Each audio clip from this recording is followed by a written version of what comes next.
A very warm welcome to This World Game Changers podcast, where your host, Paul D. Lowe, embraces many crucial conversations that compassionately contribute towards creating a better life and world. Paul's intention is very simple: to help get people's inspirational insights and motivational messages out into the world so others may benefit.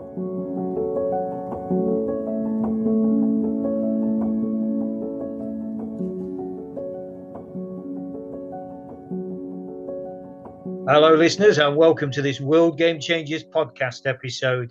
And this particular episode is around angels with dirty faces, and more specifically, the Tour de Football. And to help me and Gary on our way, we've got a gentleman who is the director of football at Carlton Town, been involved with the football club many, many years, Darryl Claypole. Daryl, very warm welcome to you. Hello, Paul. Hello, Gary. How are you both? All right, Daryl. All right, mate. Not bad, thanks. For you? Yes, very good. Very good. Guys, I'm going to ask you fellas, what exactly does football mean to you? What does it mean to you, Gary? What does it mean to you, Paul? I know we've probably got different outlooks on this. What it's meant to us in our younger days and what it means to us now. Particularly that we're not involved in the Premier League or the EFL. We're involved at grassroots football, non-league football. So let me start with you, Gary. What does football itself mean to you? I'd say football's been my whole life, to be honest with you, Daryl. From as long back as I can remember. Starting primary school, walking into the football team. I used to play in the old Barcelona kit, putting that shirt on. It's been my whole life, mate. And it still is my whole life. Getting involved with grassroots last couple of years, gave me a new lease of life, really. You know, I've followed Forest all my life, England, all over the world, and then getting involved with grassroots, it gave me another kick, another buzz. And now following my lad play football, you know, and he's doing quite well. I love watching my lad on Sunday mornings, Saturday mornings, and he's a very good player. And getting involved in grassroots level as well, it's going to be another buzz, you know, second win, really. So, you know, you go and watch your lad Charlie play. So he plays, is it the Young Elizabethan he plays in, or the Notts Youth League? Yeah, he played in the Young Elizabethan League since he was 4. Yeah. At Dunkirk, started out at Dunkirk until he was 6, and he moved over to Gedling South Bank. And he just left them this summer. He's now playing in the Derbyshire League at a very high level, First Division. He's playing top level in Derbyshire League now. Probably one of the best teams in Derbyshire. Well, tell me then, we talk about grassroots football, non-league football being for the community. But what is it then about grassroots football? You go and see Charlie, who plays at a good standard. Is that about community, or is that about you've got to win? We've got to win. Where do the parents, where do the coaches fit into that? What are the playing surfaces like? What are the standards like? What's the behaviour like? How does it relate to, say, where we were 30, 40, 20 years ago? What is it actually like at grassroots football? You go as a parent. Is it that you've got to win? Is it that it's taking part? Is it about community? What is it about then with grassroots football? Well, I wouldn't say it's about taking part, really, and it's enjoying it at that age. I still think it's about enjoying it. You know, I don't want to get into academy too early. A lot of kids go into academies and they're not playing with their mates, and they get into that regime where they're dieting, they can't play Sundays with their mates. I still believe it's about enjoying it at that age, at that level, really. You know, we all started off at grassroots, that level. He wants now. He had to step up. He's left Gedling South Bank this summer, and he's stepped up another level now. He's playing probably top at the top of his game at that age now. And you know, they want to win now, don't they? He's 12, going on 13 this Christmas. But I still believe it's still about enjoying the game. And the parents, I think some parents are too over the top with the kids. You know, I see them on the touchline, they're shouting, screaming. You know, the referees or the manager. I don't believe in that, to be honest with you. I think it's a bit out of order, especially you get a lot of young referees now at the same age as well. They're learning the game. I believe they can frighten young kids off at wanting to get into refereeing. Some of these parents, I don't agree with that sort of stuff. Take it a bit too serious. I still believe it's about enjoying it at the moment. You know what I mean? Playing with the mates. That's my belief anyway. Going back many years, when I first met with Tom Brookbanks, we had an extremely good youth policy at Hucknall Rolls-Royce, and your chairman Mick Garton and Tom came and headhunted us to go across to Carlton to start the youth policy at Carlton that proved to be a very positive influence, both on the community, both on the people within the club. And we brought Ian Spencer in from Gedling, Kev Randall, who joined. So we had a distinct policy at Carlton that we would provide a game of football for kids, irrespective of abilities, etc. But that almost grew, and it almost evolved into a centre of excellence where kids were coming to Carlton because of the success that we'd had. And Tommy Brookbanks certainly built his Central Midlands side around all the players that came through that policy. But I think that was about discipline. It was about standard. It was about organisation. It was about all of those things. It was I think it was a positive influence on both parents and kids. And it was interesting that Ian Spencer only spoke to me earlier today and made a phone call that we'd seen one of our ex-players who's now a deputy headmaster, would you believe, young Corey Nightingale, and he spoke to his Corey's mother, and she said that it was a wonderful experience for her and their families because we toured. The kids felt safe. They came through. There was a progression. There was a pathway from joining as a young kid and progressing all the way through to the first team. And I think that's a positive side to grassroots football coming into non-league football. I think it's very important. Like Carlton's a great club, and like you say, it's very important that you start them off young at clubs like Carlton. It's great for the development. It's great for it gives you a lot of pleasure if they start at Carlton at 4, 5, 6 and progress to the team, semi-professional. You know, I do agree with that, Daryl. It's great. It's great for the clubs, you know, at that level. Do you think, Paul, I'm going to bring you in here. Do you think, Paul, we have enough good clubs? Do we have enough good coaches? Do we have enough disciplines? Are the standards right? What sort of message should we, as people who are involved in either administration or management or administration at football clubs, what should we be encouraging young kids to do, and what should we be encouraging football clubs to do at grassroots level?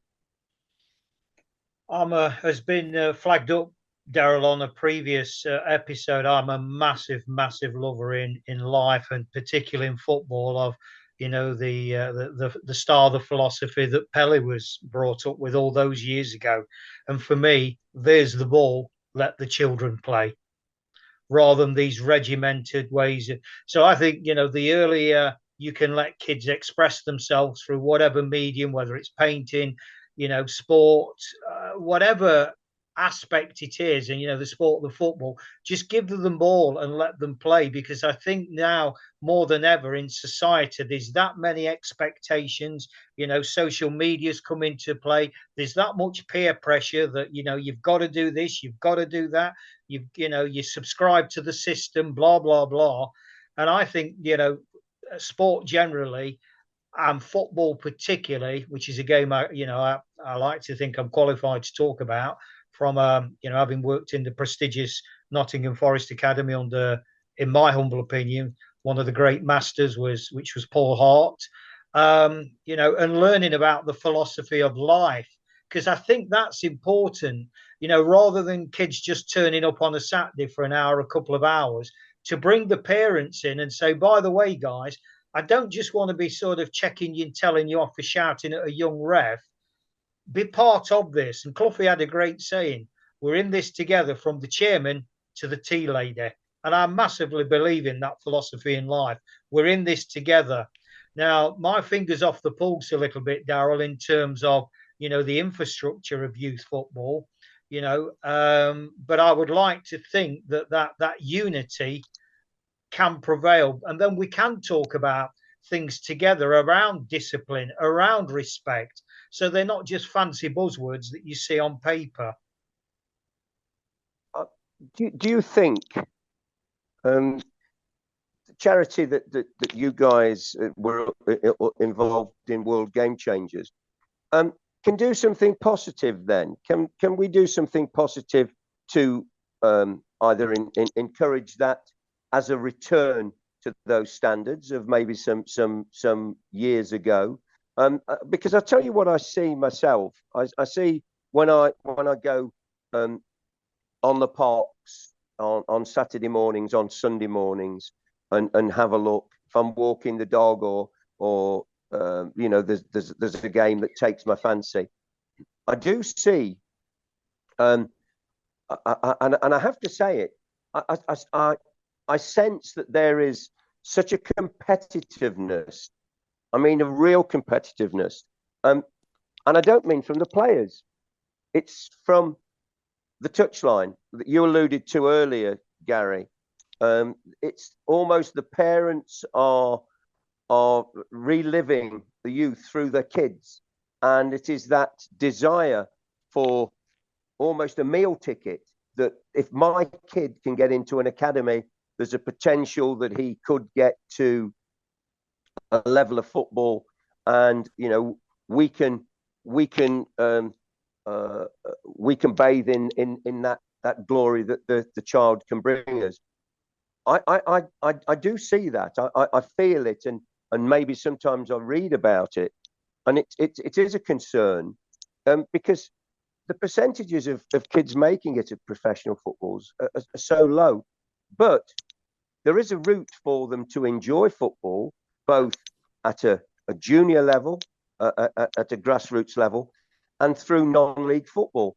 You both look at non-league football, and you see some players who earn very decent money, part-time money it may be, but decent money for playing at a very, very good standard. So, and then they can enjoy a career outside of football as well. Do you think that World Game Changers can have some impact on making football at grassroots level better, more enjoyable, more acceptable? Can it do something? Gary, what are your thoughts on that? Or am I talking? Yeah, it's very important that charities like World Game Changers put money into grassroots football. You need money in grassroots football for the development of the kids. And it's every parent's dream. Don't get me wrong. I'm not going to lie. I want my boy. It's his dream to play professional football, and I agree. Parents do want the kids to do well, and it's everybody's dream, isn't it? It's a parent's dream. It's a kid's dream. They want to play football. They want to play at the highest level. But like you said, Daryl, you can make a good living out of grassroots football as well, and work as well. They play part-time footballers earn good, decent money now. There's a lot of money going into like Carlton Town, Ilkeston Town. Well, there's bigger budgets. Ilkeston Town's got a massive budget.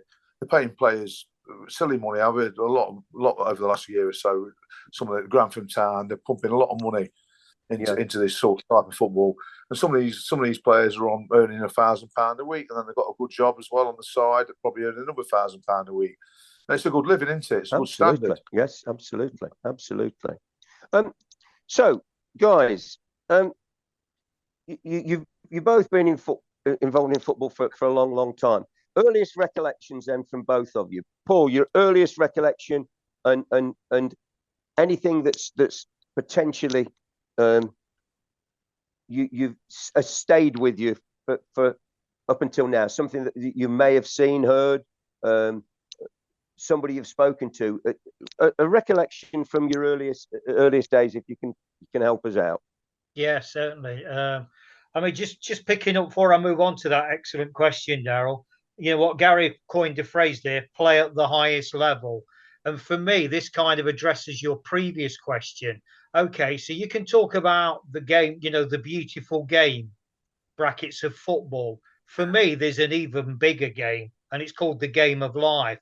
So there's a lot of common skills and attributes that we can take forward, you know, and I've learned this over the years. When I look back at my own journey, you know, from my upbringing, I was very dark, I was very cynical. I didn't want to achieve goals, but you know what? I wanted to stop you achieving your goals. And that reflected my mindset where I was at because of my dark upbringing and the influence, that defensiveness, that anger, you know, that hatred that I carried as a child because of my upbringing. And I carried that onto a football pitch where win at all costs was my mantra. Win at all costs. I can remember, and I've mentioned Daryl in a previous, I actually headbutted my own captain once because he lost the toss. He lost the toss. And I headbutted him for losing the toss. That reflected the mindset. That was very single-minded. When you look at the game of football and the game of life, you know, to quote a well-known cliche, there is no I in team. And this is, I think, where we've landed now. For me, mine's not necessarily about the beautiful game of football. It's about the beautiful game of life that we're playing on you know, and playing on some of the biggest stages. So I've actually gone down, you know, playing at the highest level. I've actually forgot the question you asked, Daryl. Just give me a nudge again.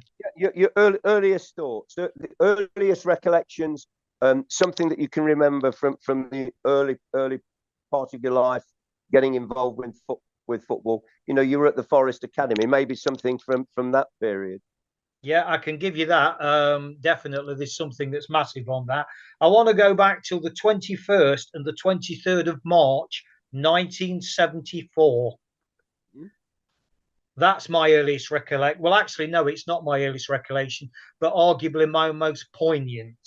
The Mackenzie final, as they called it, when Forest beat Manchester City 4-1 in the previous round, and then they drew Newcastle United in the quarterfinals. That infamous quarter-final. The second replay at Goodison Park was on the Thursday, the 21st of March. Malcolm MacDonald scored. And obviously Newcastle went on to meet Liverpool in the final. Liverpool won. Keegan and Toshak scored, I believe, in a 3-0 victory. So Forest got beat. 2 days later, they played away at Craven Cottage on Saturday, the 23rd of March. The black and white curse struck again. They lost 2-0 to Fulham. That absolutely devastated my world. That was my first suicide attempt on the back of that, on the back of 2 football results. So what that speaks to me, Daryl, is the power of football, the power of beliefs in the game of life. And for me, as a young kid looking for a reason to live, an identity to who I was, that was how powerful football was in my life. So that's my first one, 1974. Going back to the Paul Hart scenario, you know, Gary, that's where you and I met 2 or 3 years ago when Paul Hart was the guest. My absolute pleasure to do a Q&A with Paul. And I reminded Harty of something that was said when I was first introduced to the gaffer, and it was this. So, you know, I had 5 boys under my wing, 16, 17, 18-year-olds on the 3-year apprenticeship, 3 from Ireland and 2 from Nottinghamshire. And, you know, every kind of, you know, at the end of the year, it was release time. And I said to him, Gaffer, I said, I find this really tough. You know, these young men going out there, and they're not going to make it. They're devastated. They're heartbroken. And I'll never forget Harty's words. And he said, yeah, but remember, we send them out the door far better young men than when they came through the door. And that stuck with me, Daryl, because I think that's a great metaphor for the game of life. And certainly I had the immense pleasure to serve alongside who I actually called him my boss, Jim King. Is passed now, an absolute giant in the game of, youth development and developing people in life. So they would be two poignant examples, very different examples, but two very powerful examples for me of what stuck with me. Paul, I'm going to bring you back to you talked about the Newcastle and the Fulham games, because you whether you've covered this or not, I'm going to still pick you up on this. You say this was your first attempt at taking your own life. Mm. Can you expand on that a little bit, please?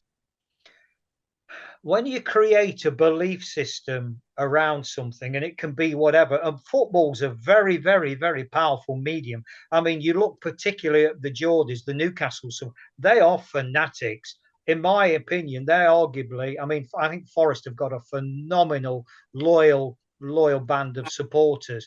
But you look at those Geordies, and they I don't know, that fanaticism they've got for their city, their football club particularly. That I use that to kind of reinforce, to magnify the power of beliefs, having something to believe in, and football is powerful. I mean, was it Bill Shankly? We've mentioned this before, Daryl, with that iconic, some would say tongue-in-cheek quote, football's not about life or death, it's far more important. Yeah. And I've had that conversation with countless people over the years around, and even professionals within the game, and people from Liverpool within the game, from Liverpool Football Club, because I kind of got involved post Hillsborough. I was at Hillsborough that day, and then I got invited up every year to be part of the annual memorial service at Anfield. So I got to speak to people around, did Shankly really mean that, or was it kind of a quirky Scottish quip? Nobody's ever really been able to define what that is, but that is the power of football, Daryl. And for me, I had that belief because of the turbulence in my world at the hands of my stepdad. My world was dark and desperate. I needed something to believe in. I didn't realize that at the time. I was a kid. I didn't have the mental awareness. I didn't have the emotional maturity to understand what was going on. I was on the street. I was surviving. It was brutal stuff. But football gave me that belief, that power. And when Forest lost those two games, it's like I can remember being physically sick. I can remember using language and words like betrayal and things like that. I literally felt like my heart had been ripped out because my beloved Nottingham Forest had let me down. They'd lost. They dared to lose two games. I was beyond devastation. And the thing that I believed in to keep me alive, that and my mother, one of them had been taken away from me, and that was more than I could cope with. Very, very interesting. Do you think then? Well, do you think that there are more people out there like yourself whose support system may be somewhat lacking? Do you feel that there are people who are involved in football or similar who are undergoing the same issues and problems that you felt at that stage in your life? I'd expand that, Daryl, from the word football, and I'll put it back into that pitch again of the game of life. I think that, societal expectations that we're faced with now, peer pressure, particular social media, in my humble opinion, has got a lot to answer for. A lot to answer for. We had it a few years ago with girls expected to be, size 0, have these hourglass figures. And, if you're carrying a couple of pounds of the way you was, castigated, and you was almost like a social leper.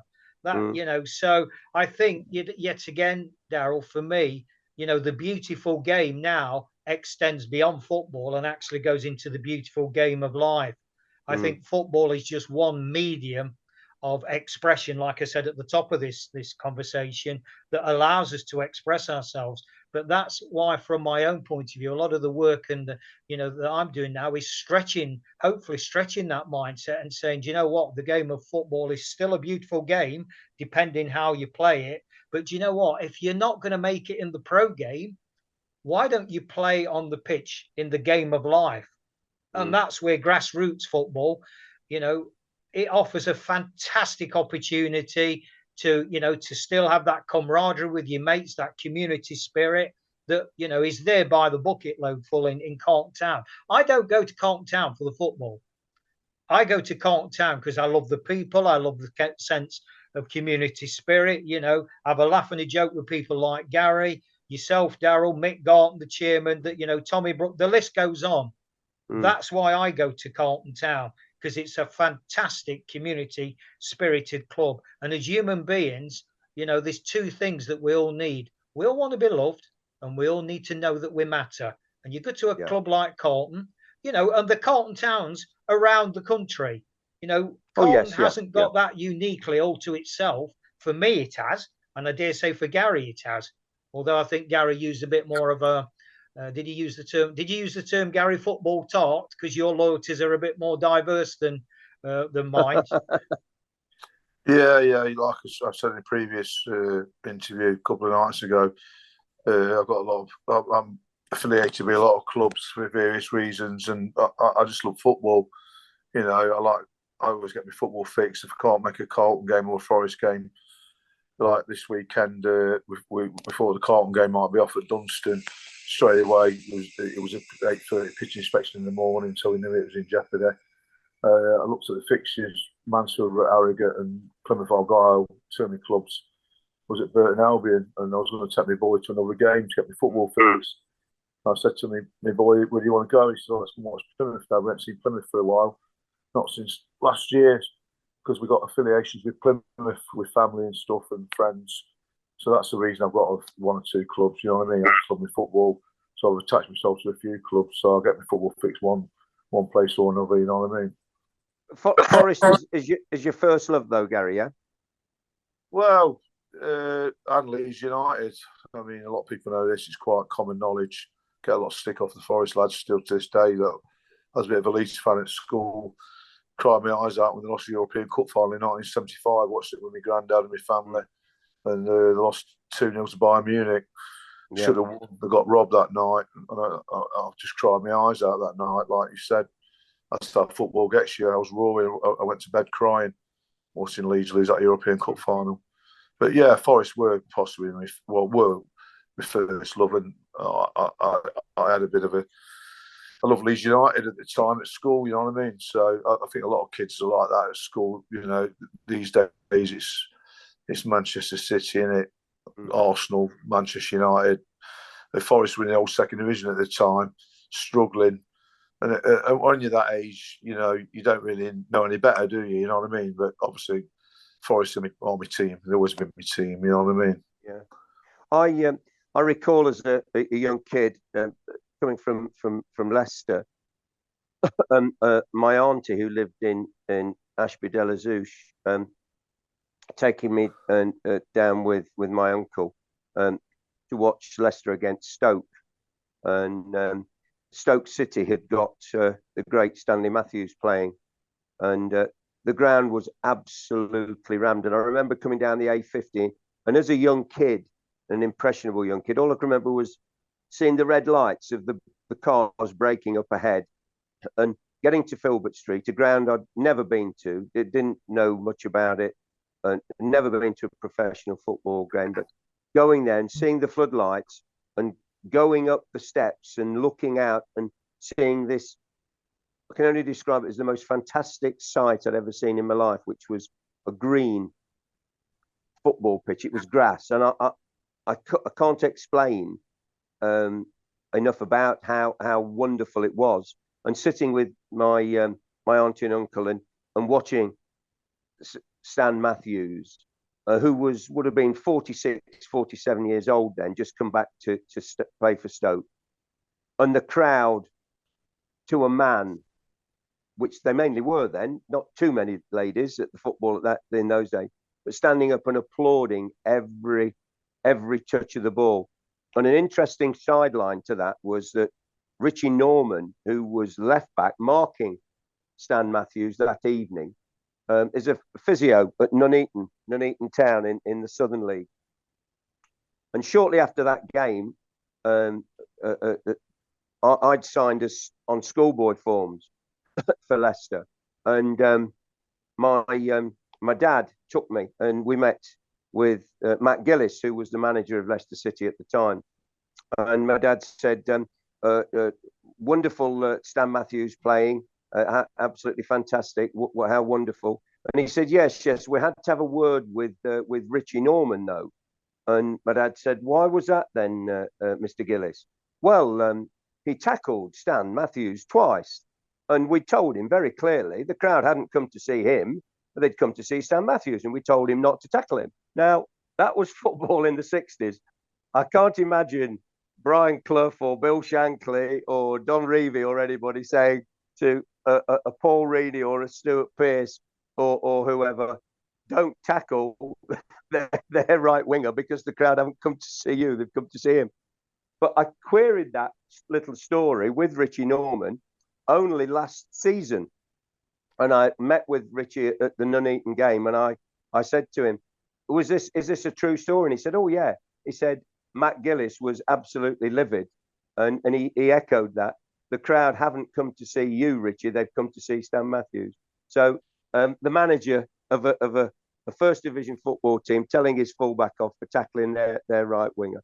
But so that's a recollection for me, one of my earliest memories. And Daryl, let me come in on that excellent share there. And Gary, if I can ask you, so what we're talking about there is anecdotes, one-liners. You know, obviously Clough has been sort of fairly consistent throughout a thread from the first chapter to present. And I'm fascinated. I mean, Clough fascinated me. The psychology of the man was just immense. From your point of view, first, Gary, and then you, Daryl, is there a one-liner or a particular thing that's stuck in your mind about Cloughy? You know, because for me, he was a master man manager and psychologist. And his one-liners, you know, particularly when he did those inspirational shares with Parkinson, is anything that sticks in your mind, Gary, about Cloughy's one-liners? Yeah, I love this saying that if football was meant to be played in the clouds, you know, because I like maverick footballers, I like skillful players, I like you know, a bit like Nat Watson. I like watching players like him, you know. And Carlton Town play football on the floor. I love that quote from Cloughy. You know, you get the Wimbledons of this world. You watch them teams that, you know, the bully teams and they've made their way up from the lower divisions by physical football and long ball. I can't stand long ball football. Hate it. You know what I mean? I like proper football teams. You know, I like the Filet players, the Paul Gascoignes, the Glenn Hoddles, you know, the John Robertsons. You know, that's like where football should be played, on the floor. You know what I mean? Not in the air. So yeah. Cloughy's quote about that stands out for me. Cloughy's quote. I think the exact quote on that. Sorry, Darryl, if I could just elaborate on that. I think the exact quote, Gary, you're talking about went something along the lines of, "If God had want football to be played in the sky, he'd have put grass up there." Yeah. That's right. Yeah, that's right. That's it. Yeah, I love that one. That stands out for me. I absolutely love that saying. You know, and it's true, isn't it? You know, lads. You know, football's football. It should be played on the floor. You know what I mean? Carlton Town play that way as well. You know, Tommy likes that type of football. That's why he's a great manager. You know what I mean? I love watching Carlton Town play football. They're a proper football team. You know, we've struggled a little bit this year. A bit more physical up in the North East and that. You know, we've been bullied. We get bullied a little bit. But we still try to play football, which is very true. And again, another advocate. I think Tom would say he was an advocate of that football, that philosophy that Brian Clough brought to the game. The interesting thing is, doing the speakers' nights as we've done, both at Carlton and previously. The interesting thing is, any of the players that played with Brian Clough have all got wonderful stories. The interesting thing for me though is, if you go to listen to any of them, they claim to be center spread of all of these stories, that this story was about me. So whoever it is, I'm sure there are so many Clough stories that players have pinched and are going to use them in their after dinner repertoire because they're such wonderful stories. So why spoil a good story with the truth?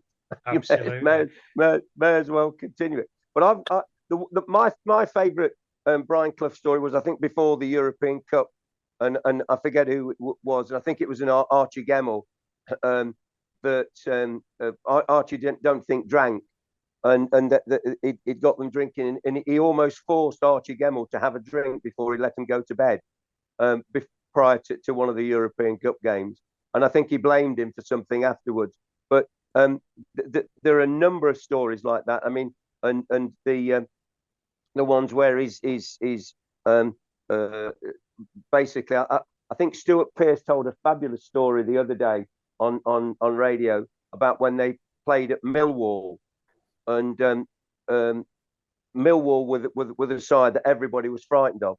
So Brian Clough got the team coach down about half a mile or so away from the Den, got all the players off the coach. He said, "Right, lads, come on, we're walking." Took them off the coach and walked the players to the Den. Yeah, Mick Garton told me that story the other day. Yeah. It was on Talk Sport, wasn't it? I've never heard that story. I'd not heard that one, but fabulous story. But So, wonderful story.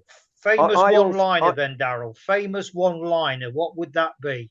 What, a Brian Clough one? Well, Clough or general. Well, I tell you the one that I love them. When I do reunions with old Swindon Town players, which was my first club, we had a Yorkshire manager, Danny Williams, that they say was the best uncapped right half never to play for England. He played for Rotherham United. Danny was a proper bruff Yorkshireman. He'd got everything, in terms of all the Yorkshire sayings. So he spoke in a broad Yorkshire accent.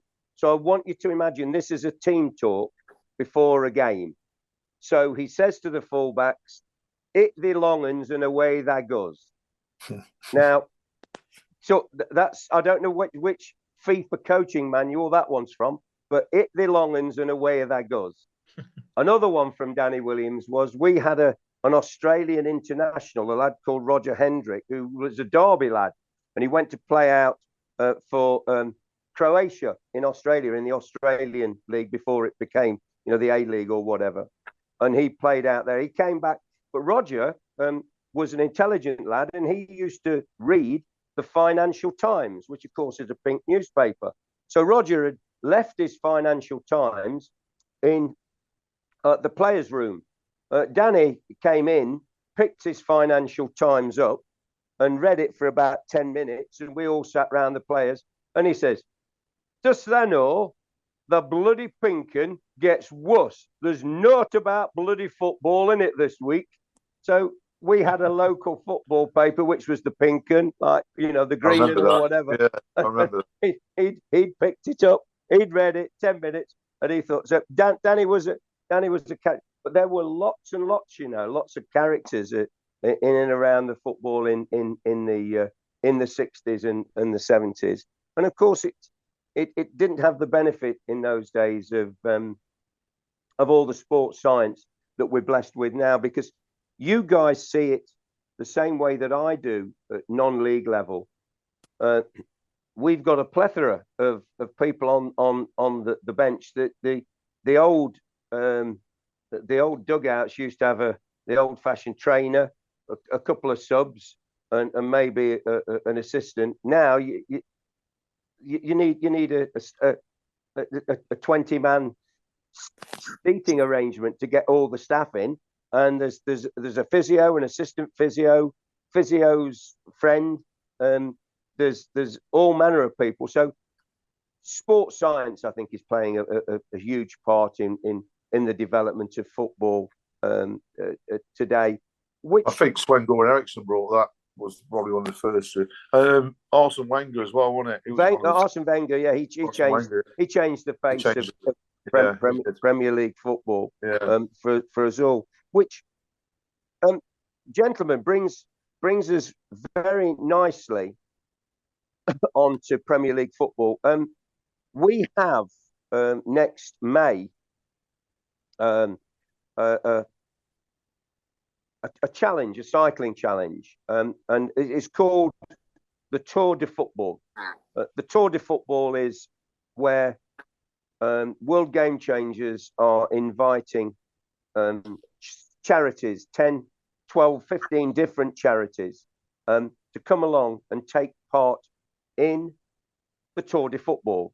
And it is basically what it says on the can. It is a tour, a cycling tour, and it visits every Premier League ground from Newcastle via Leeds United, Manchester City, Manchester United, Everton and Liverpool, Forest, Leicester, Villa, Wolves, Bournemouth, Southampton, Brighton, Palace, West Ham, Spurs, Arsenal, Chelsea, Fulham, Brentford, culminating in Wembley Stadium. And it's designed to bring together all of the communities, because we're involving the football in the communities at all of those Premier League grounds, clubs, and we're involving the foundations in order to raise awareness and to allow charities to get their message across. And the charity that I'm involved in personally, which is the Brain Tumor Research, have very kindly been offered the opportunity for 2 seats per leg on this challenge. And at Brain Tumor Research, we're getting heavily involved in trying to make it a huge success.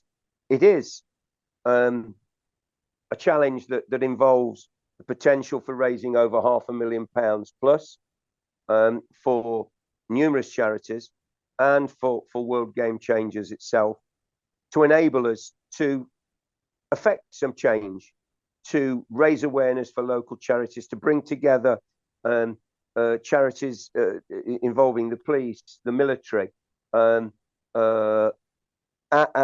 animal charities, community charities, Brain Tumor Research, and others. So it's a wonderful opportunity. The idea is that we set off sometime early May, because the football season, because of the World Cup, is still going to be played. And we're going to visit over a 2-week period, and over 750 miles, 737 miles-ish, there or thereabouts, to visit, to spend some time with the football clubs, to try and engage with the communities, to raise awareness. We think it's a fabulous opportunity, and we hope that people are going to get behind it. But Paul, I'm going to ask you, because you have already covered a couple of these in the past, a couple of cycling challenges. Tell me, why Tour de Football? Great question, Daryl. I just want to come back, just hold that thought for one moment. I just want to come back to answer my own question around Clough's one-liners, if I may. Sorry, I do apologise. No, that's fine. That's absolutely fine. And my 2 favourite ones was when it was put to Clough, he knows about patience and building a side. And he said, well, I forget who it was. It said, well, Brian, Rome wasn't built in a day. And Clough's response was, no, because I wasn't on that job. So that's the first one. And then the other one was when players used to come in and knock on the gaffer's door Monday morning, or they wanted a pay rise. And his famous words were, we used to talk about it for 2 minutes and I'd decide I was right. Yes, that's that's it. Yeah, and I tried that one line with my mother and my ex-wife. It got me absolutely nowhere. But yeah, so Tour de Football. I did it, as you say, in 2000, 2001. Did it for then what was Sergeant Cancer Care for Children. Because when I was in the academy at Nottingham Forest, Nottingham Forest at the time used to do quite a lot of work for what was then called Ward E38 at the Queen's Medical Centre in Nottingham. So, you know, they did benefit from that. So I was involved with Sergeant Cancer Care for Children, which I think it's actually called Click Sergeant now. Click Sergeant, yeah. Yeah, and when I was in the academy at Forest, I had this kind of, well, it was a bit of a giggle, really. I said to one or two lads and lasses, let's do a bike ride around these football clubs to raise money for kids with cancer. And I was only joking. I was 3 parts doodad in the TBI one match day. And one of the lads said, yeah, let's do it. And I said, I was only joking. He said, I'm not. Let's do it. And the rest is history. So we did it in 2000. And you're going back to that Yorkshire accent. I thought it was actually a Glaswegian accent, Daryl. But anyway, I tell you what, them hills in Yorkshire take some manoeuvring with a bike. But it was a modest thing. It was a giggle. And if I'm honest about it, I didn't really know what I was doing. But I think it raised something like £5,000 at the time. Yeah. And then we did it the following year. But actually, it's like, do you know what? This is hard work.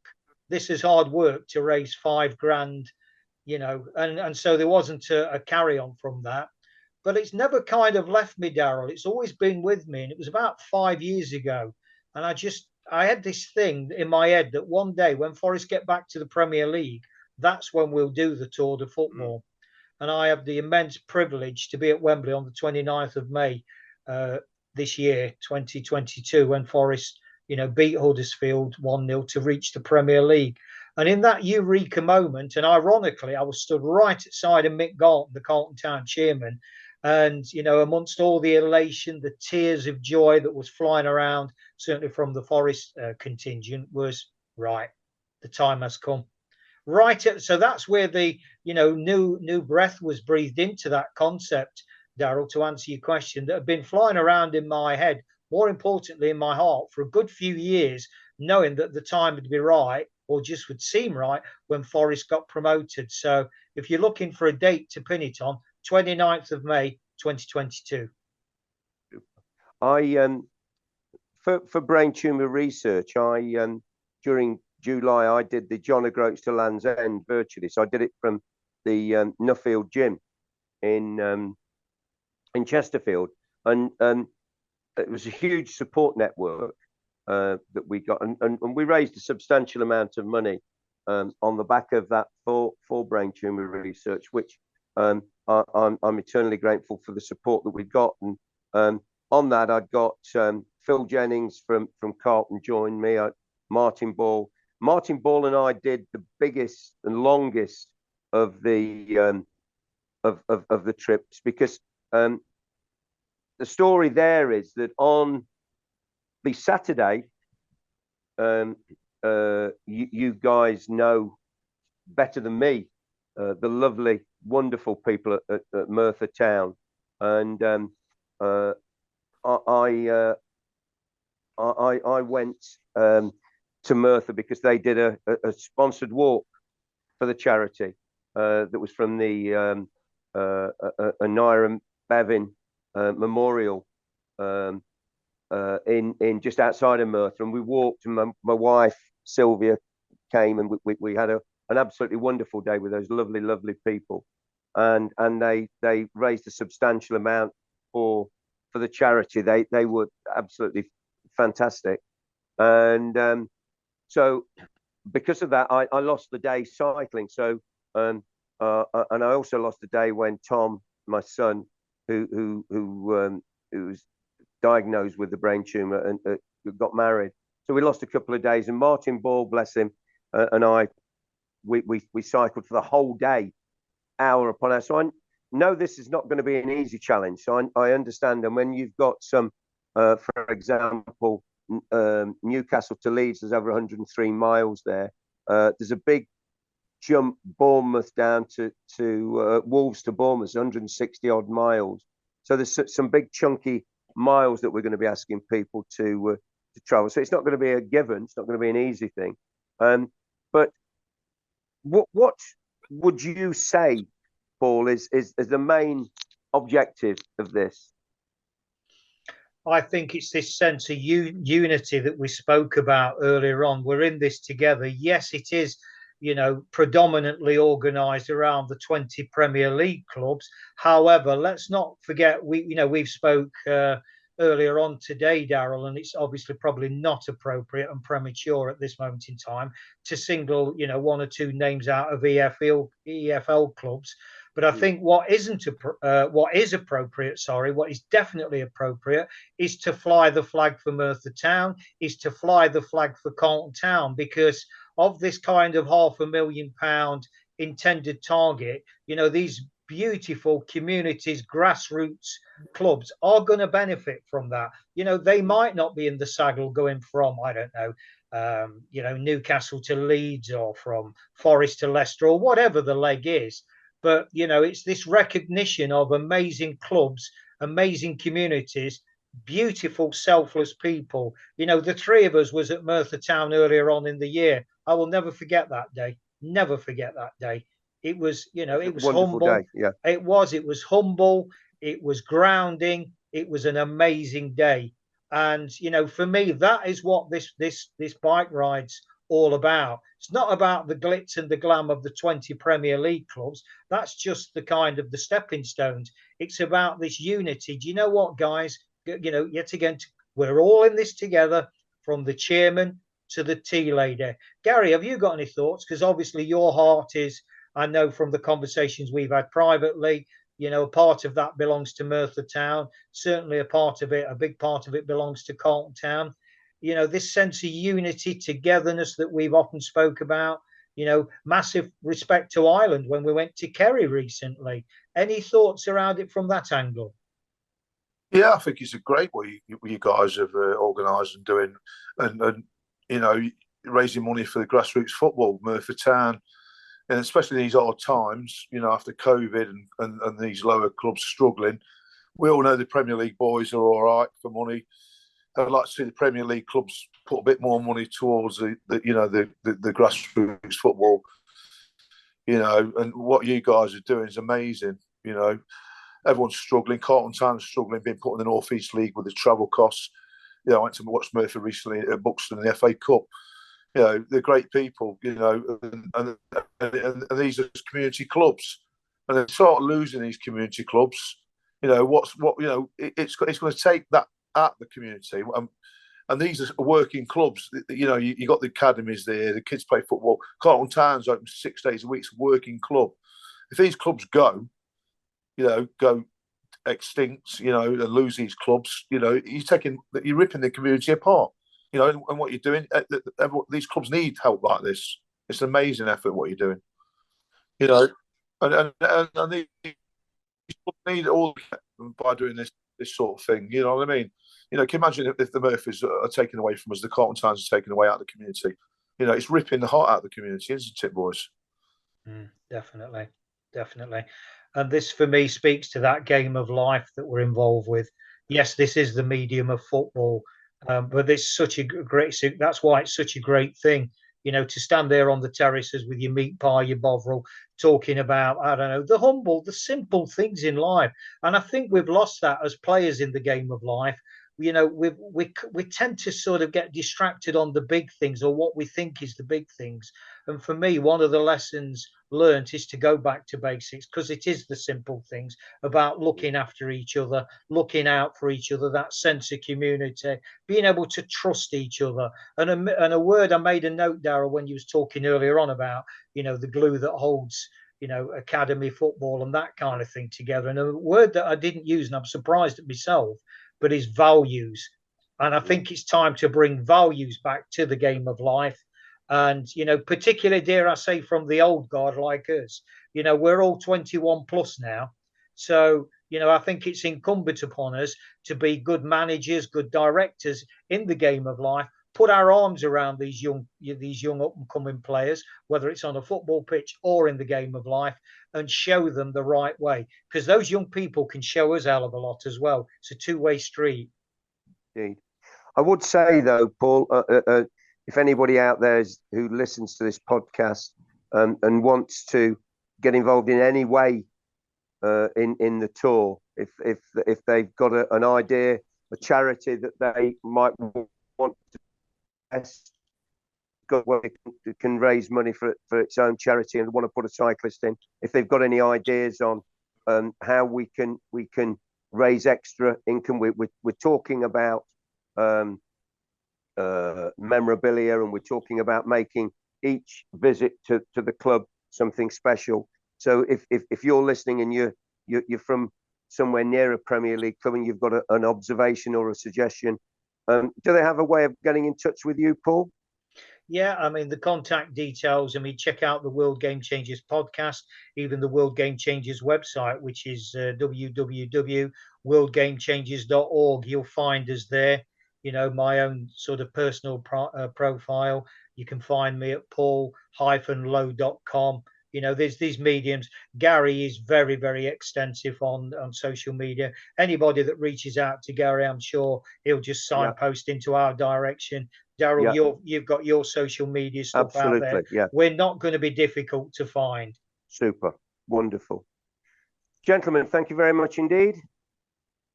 Gary, been a pleasure. Paul, been a pleasure. And let's speak soon. But to everyone out there, thank you for listening, and good luck to everyone. Thank you so much. Thanks, Daryl. Thanks, Paul. Take care. Excellent. And there we have it, listeners. And all that remains now is to sign off the way I always do by saying, remember, the game's changing. How will you respond? Thanks very much for listening to this World Game Changers podcast episode. Hopefully you found it interesting and helpful. Drop a line to Paul at worldgamechangers.org with any thoughts or questions you may have, and he'll be more than happy to respond. Remember, the world's changing. How will you respond?